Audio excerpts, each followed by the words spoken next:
მოგესალმებით, მეგობრებო, ჩვენთვის დიდი პატივია უმასპინძლოთ საქართველოში ნატოს გენერალურ მდივანს იენს სტოლტენბერგს და პირველ რიგში მსურს დავიწყო იმით, რომ საქართველოსა და ნატოს შორის ურთიერთობები ასეთ მაღალ დონეზე არასდროს ყოფილა. ბატონი გენერალური მდივნის ვიზიტი საქართველოში კიდევ ერთი ნათელი დასტურია იმისა, რომ ნატო მხარს უჭერს საქართველოს ალიანსში გაწევრიანებას და გვერდში უდგას ჩვენს ქვეყანას ამ პროცესში. ჩვენ დიდად ვაფასებთ, რომ გენერალური მდივნის ვიზიტის ფარგლებში ის ასევე დაესწრება ნატო-საქართველოს სწავლებას, რომლის მიზანია ჩვენი ქვეყნის თავდაცვითი შესაძლებლობების კიდევ უფრო გაძლიერება და ნატოსთან თავსებადობის ამაღლება. მინდა აქვე ვისარგებლო შემთხვევით და მადლობა გადაუხადო ყველა მონაწილე ქვეყანას, ვინც მონაწილეობს ამ სწავლებაში და უსურვო წარმატებული და ნაყოფიერი სწავლება. ნატოში გაწევრიანება არის საქართველოს საგარეო და უსაფრთხოების პოლიტიკის უმნიშვნელოვანესი პრიორიტეტი. ქართული საზოგადოების უდიდესი ნაწილი მხარს უჭერს საქართველოს მისწრაფებას, რომ გახდეს ნატოს სრულფასოვანი წევრი. და ეს კიდევ ერთი დასტურია იმისა, რომ ჩვენი არჩევანი არ გახლავთ მხოლოდ პოლიტიკური არჩევანი, ეს გახლავთ ღირებულებებზე დაფუძნებული არჩევანი, რომ საქართველო გახდეს ნატოს წევრი. აქვე მოგეხსენებათ, რომ ჩვენს ახალ კონსტიტუციაშიც გავაკეთეთ ჩანაწერი ამ პრიორიტეტის შესახებ, რაც კიდევ ერთხელ ადასტურებს, რომ ქართველი ხალხის არჩევანი არის შეუქცევადი და მტკიცე.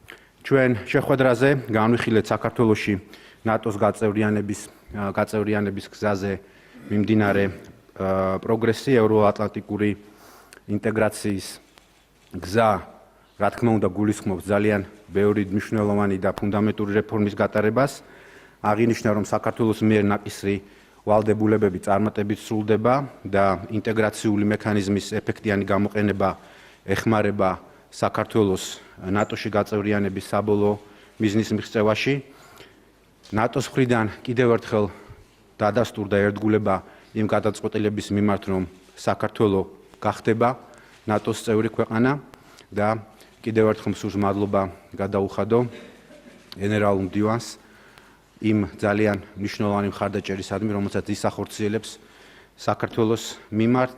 ნატო ყოველთვის ხაზს უსვავს მის მხარდაჭერა საქართველოს ტერიტორიული მთლიანობისა და სუვერენიტეტის მიმართ. ჩვენ ამავე დროს განვიხილეთ ის საკითხები და გამოწვევები, რომელიც უკავშირდება რუსეთის ფედერაციის მხრიდან ჩვენი ორი ისტორიული რეგიონის ოკუპაციას, იმ ძალიან მტკივნეულ გამოწვევებს, რომელიც ჩვენ გვაქვს ამ ტერიტორიაზე ყველა მიმართულებით, მათ შორის ადამიანის ფუნდამენტური უფლებების დარღვევის გამო და ამავე დროს განვიხილეთ ის სამშვიდობო ინიციატივები, რომელიც მომზადებული იქნა საქართველოს მთავრობის მიერ. ჩვენთვის ძალიან სასიხარულოა, რომ შეხვედრაზე აღინიშნა ევროატლანტიკური უსაფრთხოების გამტკიცების საქმეში საქართველოს მიერ შეტანილი მნიშვნელოვანი წვლილი და ყურადღება გამახვილდა ჩვენი გმირი სამხედროების ერთგულებასა და პროფესიონალიზმზე. შეხვედრაზე აქცენტი გაკეთდა ამავე დროს შავი ზღვის უსაფრთხოებაზე. ეს გახლდათ ის მესიჯი, რომელსაც ჩვენ ძალიან დიდი ხნის განმავლობაში ვცდილობდით და ვსაუბრობდით ჩვენს მეგობრებთან, რომ შავი ზღვის რეგიონის უსაფრთხოების გარეშე წარმოუდგენელია ნატოს სივრცის მდგრად უსაფრთხოებაზე საუბარი და ჩვენთვის ძალიან სასიხარულოა, რომ შავი ზღვა უფრო და უფრო პრიორიტეტული ხდება ნატოსთვის. ჩვენ ასევე გავვიხილეთ ბრიუსელის სამიტზე მიღებული გადაწყვეტილებები შავ ზღვაზე საქართველოსთან თანამშრომლობის გაღრმავების საკითხში და ამავე დროს დავსახეთ სამომავლო თანამშრომლობის პერსპექტივები. კიდევ ერთხელ მსურს მადლობა გადაუხადო გენერალურ მდივანს საქართველოში ვიზიტისთვის და ჩვენი ქვეყნის მხარდაჭერისთვის. ბატონი სტოლტენბერგი არის საქართველოს ერთგული მეგობარი და მსურს მას პერსონალური მადლობა გადაუხადო ჩვენი ქვეყნის ერთგული მეგობრობისთვის. დიდი მადლობა. Prime Minister Bakartsta, dear Mamuka, it is great to be back in Tbilisi, back in Georgia, and to meet with you again. I have visited Georgia several times as Secretary General of NATO, and it's always a pleasure to come back. And this time I'm going to visit the NATO Georgia exercise, and just the fact that this exercise is taking place shows that we are stepping up our cooperation within our partnership. And this is the second time that Georgia hosts this important event, demonstrating the ability of the Georgian armed forces to operate side by side with allies and other partners. This exercise is hosted by the NATO Georgia Joint Training Center, which has been working to strengthen our country's defense, or your country's defense, since it was inaugurated back in 2015.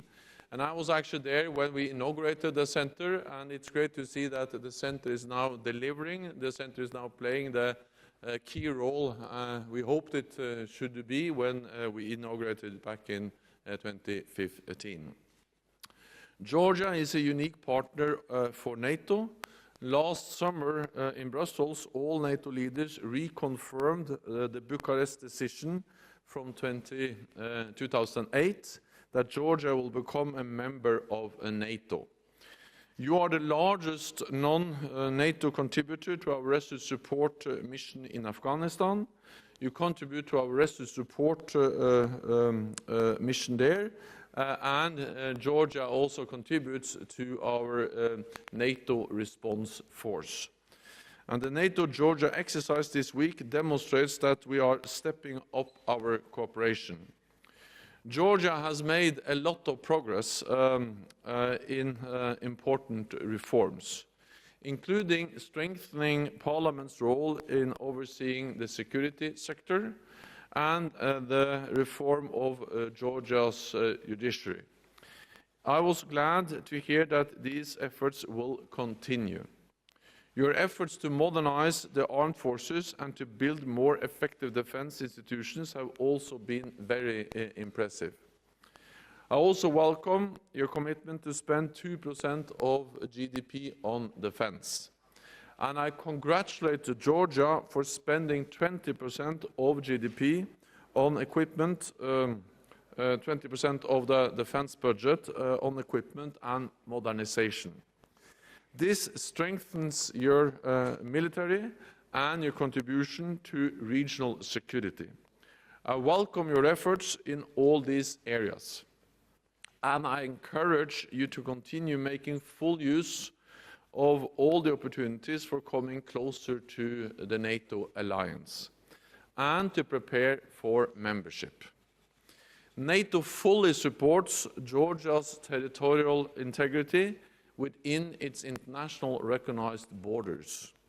We call on Russia to end its recognition of the regions of Abkhazia and South Ossetia and to withdraw its forces. We also share your concerns about Russia's military build-up in the Black Sea region. That is why we are strengthening the cooperation between Georgia and NATO with also cooperation regarding our naval forces. While we are providing training for Georgian Coast Guard's boarding teams. And during our meeting today, we discussed what more we can do to strengthen our cooperation, not least when it comes to naval forces. And also why NATO's Maritime Command is cooperating with Georgia's Joint Maritime Operations Center. So, Prime Minister, let me thank you for your hospitality. We will continue working together to prepare Georgia for NATO membership. Georgia is a reliable contributor to our shared security, and I look forward to continue working with you as Georgia moves closer to NATO. So once again, thank you so much. Thank you. Thank you. Thank you very much. მოგესალმებით, საქართველოს საზოგადოებრივი მაუწყებელი გურამ როგავა. ჩემი შეკითხვა შეეხება საქართველოს ნატოში ინტეგრაციის პროცესს და ამ პროცესში რუსეთის როლს. ჩვენ ვიცით რუსეთის პოზიცია, რომელიც ამბობს, რომ არასოდეს დათანხმდება საქართველოს ნატოში გაწევრიანებას. თავის მხრივ საქართველოს როგორც აღინიშნა აქაც და სხვა საერთაშორისო დონის შეხვედრებზე ასრულებს წარმატებით ნაკის ვალდებულებებს. ჩვენ გვესმის საერთაშორისო პარტნიორებისგან შეფასებები, რომ ახლა დროა საქართველოს მეტად დაუფასდეს ეს მიღწეული პროგრესი. თუმცა როცა ამაზე საუბარი იწყება, კვლავ ჩნდება რუსული ფაქტორი. რა არის გამოსავალი? Well, for NATO, it is an absolute fundamental principle that every nation has the right to choose its own path. Georgia is a sovereign nation. Georgia has the right to choose its own path, including what kind of security arrangements you would like to be part of. And this is not only something which is stated clearly by NATO, but it is actually a fundamental principle which has been assigned to or agreed to by all nations in Europe. Even Russia has signed or subscribed to the Helsinki Final Act and many other documents which clearly states that every nation has the right to choose its own path, including whether it would like to become a member of a military alliance or not. So the reality is that it is for Georgia to decide what Georgia wants. And then it is for 29 allies to decide when we are ready to accept you as a member. No one else has any say in that process. Because this is about not accepting that big powers have any right to decide what neighbors can do or not do. And for me, coming from a small mountainous country bordering Russia in the north, Norway, of course, for us it is extremely important that we are not accepting that Russia or any other power can decide what neighbors can do. Norway joined NATO in 1949. At that time, Joseph Stalin didn't like that Norway joined NATO. But of course, the NATO allies, the United States, Great Britain, France, they said, no, but it's not Joseph Stalin that will decide whether Norway can join NATO or not. That's Norway and the NATO allies. And that's exactly the same principle today. So it is up to you and up to the 29 allies to decide. And the 29 allies have clearly stated that Georgia will become a member of NATO. And that's no provocation against anyone. It's a sovereign right of every sovereign nation to decide. Then you have to implement reforms. And that's exactly what we have discussed today. That's exactly what we are working on every day together. Modernizing your defense institutions, judiciary, meeting NATO standards. So you have made a lot of progress. We are impressed by that. We recognize that progress.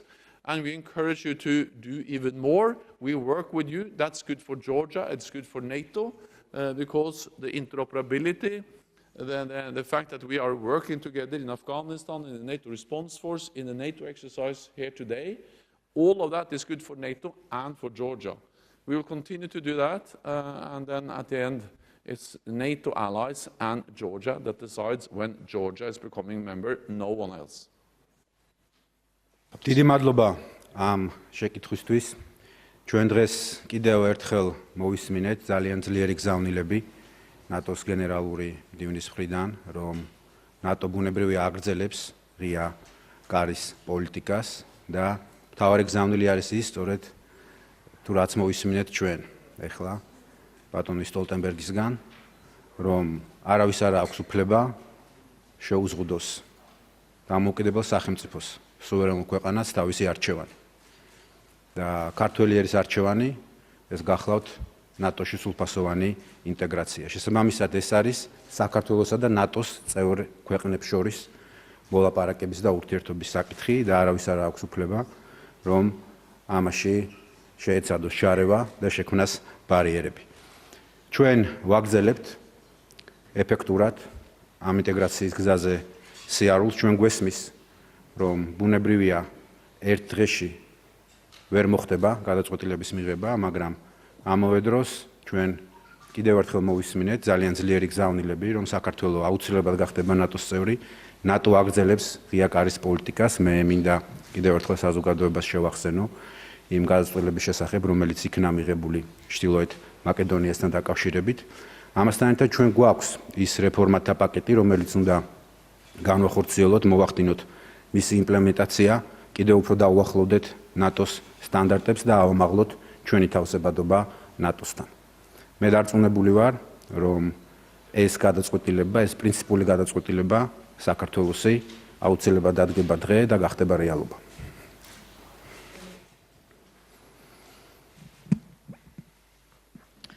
სამაუწყებლო კომპანია რუსთავი 2 ნინო სამყურაშვილი მე ორივე თქვენგან მეკნება შეკითხვა და დავიწყებ თავდაპირველად შავი ზღვის აუზის რეგიონში ბატონო გენერალურ მდივანო სტაბილურობა და უსაფრთხოება ერთ-ერთი პრიორიტეტი არის ნატოსთვის მათ შორის შავი ზღვის უსაფრთხოების სტრატეგია არის სწორედ ერთ-ერთი პრიორიტეტი რომელიც ამ ბოლო წლებში არის დასახული მიზნად ასეთ ვითარებაში რა სიტყოდით თქვენ რამდენად მნიშვნელოვანი არის ისეთი სტრატეგიულად ინფრასტრუქტურად მნიშვნელოვანი პროექტი როგორც არის ანაკლიის პორტი, რომლის აშენებაც იგეგმება საქართველოში და ბატონო პრემიერო, ბატონო მამუკა, თქვენ რა სიტყოდით ამ ნაწილში, როდესაც ბევრი კითხვა გაჩნდა ამ პორტის მშენებლობასთან დაკავშირებით, როგორი არის თქვენი დამოკიდებულება და პოზიცია, სახელმწიფოს პოზიცია ამ პორტის აშენებაზე და მეორე კითხვა, ბატონო გენერალურ მდივანი, ესეც აუცილებლად მინდა გკითხოთ, ეს არის ბოლო არჩევნები, საპრეზიდენტო არჩევნები და ნატოში გაწევრიანების პროცესი სწორედ დემოკრატიული სტანდარტების დაკმაყოფილებასაც გულისხმობს და თუ გავითვალისწინებთ EUTOS ბოლო დასკვნას და ასევე სახელმწიფო დეპარტამენტის ბოლო დასკვნას საკმაოდ მკაცრი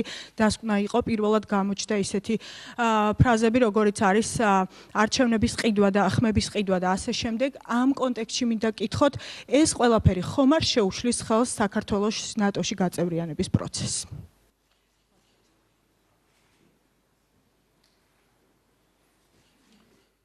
First, on the Black Sea.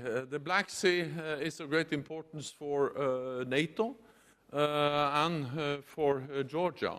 We have to realize that we have seen a significant Russian buildup in the Black Sea region, especially after the illegal annexation of Crimea. And we have also seen the aggressive action of Russia against Ukrainian ships near the Sea of Azov, near the Kerch Strait. NATO has increased its presence in the Black Sea, and we are working with Georgia to address the security challenges in the Black Sea region. NATO has more ships, more presence in the air with air policing, and also more presence on the ground. For instance, in Romania, but also by working together with partners as Georgia in the Black Sea region. We have actually now there are 2 NATO ships in the Black Sea, one from the UK and one from one French ship. And just a few days ago, several NATO ships, NATO's standing naval group, participated in exercise Poseidon, which is a NATO exercise how to counter mines in counter mining exercise. So and we have 3 littoral states: Turkey, Bulgaria, and Romania, which of course also have presence in the Black Sea. So all in all, there is increased NATO presence in the Black Sea region, and we work not least with Georgia to address the challenges we see, and therefore I welcome that we have also stepped up cooperation, for instance, with the Georgian Coast Guard. We have trained their boarding teams, and we are now looking into what more we can do to work with Georgia on naval capabilities. When it comes to the reports about the elections, I just take note of what the OSCE has stated, and I think this just highlights the importance of continuing to reform and continuing to make sure that your democratic processes meet the highest standards. That's always important. It's good for Georgia, but it's also good for your efforts to move towards NATO membership or full Euro-Atlantic integration. Because we would very much like to see even more progress on these reforms and to strengthen your democratic institutions, especially the way you are conducting elections.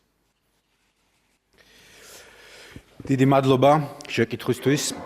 შავი ზღვა არის დღეს ნატოსთვის ერთ-ერთი მთავარი პრიორიტეტი და ჩვენ ამას მივესალმებით. საქართველოს კარგად ესმის, რომ საქართველოს აქვს სრულიად უნიკალური როლი შავი ზღვის უსაფრთხოების კონცეფციაში და მე ვიტყოდი შეუცვლელი როლი. შესაბამისად, ჩვენ გვაქვს დაგეგმილი ნატოსთან ერთად ერთობლივი ნაბიჯები იმისთვის, რომ შავი ზღვის რეგიონში უსაფრთხოება იყოს მდგრადი და მე ვფიქრობ, ეს უფრო თვალსაჩინო გახდება მომდევნო წლების განმავლობაში.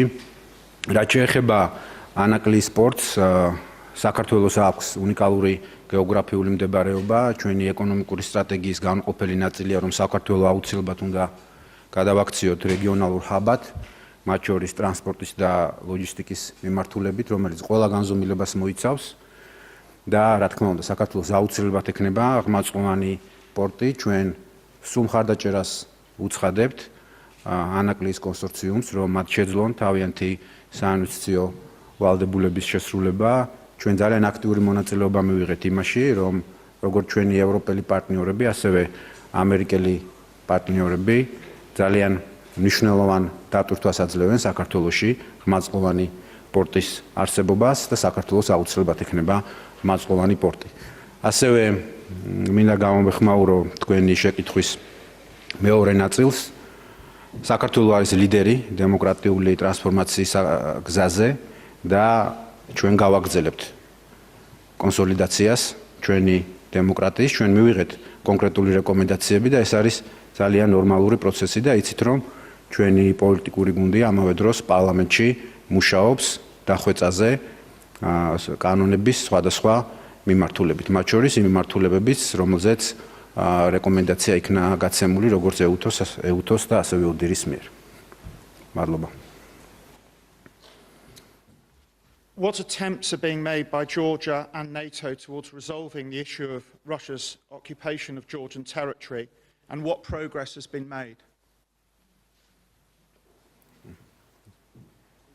First of all, NATO called on Russia to end its recognition of South Ossetia and Abkhazia and to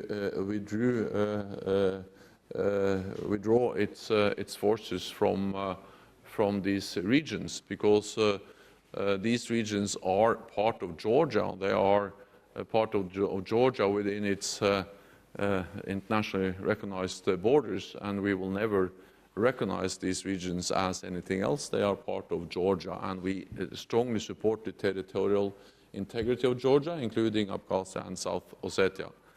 Then the way to solve this is by conducting political talks. It's through negotiations, and it's not easy, and we haven't seen that much progress.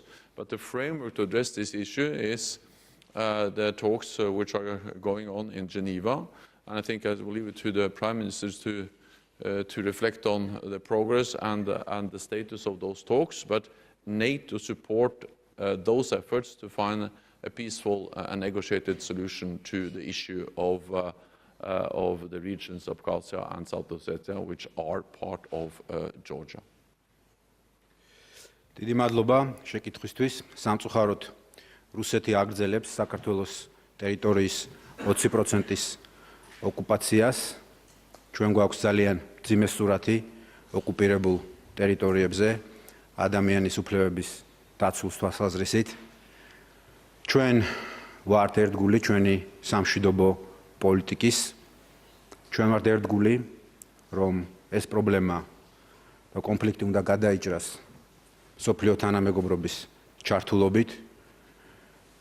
ჩვენ ვცდილობთ და ვაკეთებთ მაქსიმუმს, რომ დავიწყოთ რეალიზაცია იმ სამშვიდობო ინიციატივების, რომელიც მომზადებული იქნა საქართველოს მთავრობის მიერ, რომ როგორმე შევაჩეროთ ის ჰუმანიტარული კატასტროფა, რაც არის ორივე რეგიონში. მინდა შეგახსენოთ, რომ მოსახლეობის რაოდენობა თითქმის 5-ჯერ, 6-ჯერ შემცირდა ოკუპაციამდელ პერიოდთან შედარებით. თვითონ ეს სტატისტიკაც კი უკვე ნათლად მეტყველებს თუ რა მძიმე მდგომარეობა ოკუპირებულ ტერიტორიებზე.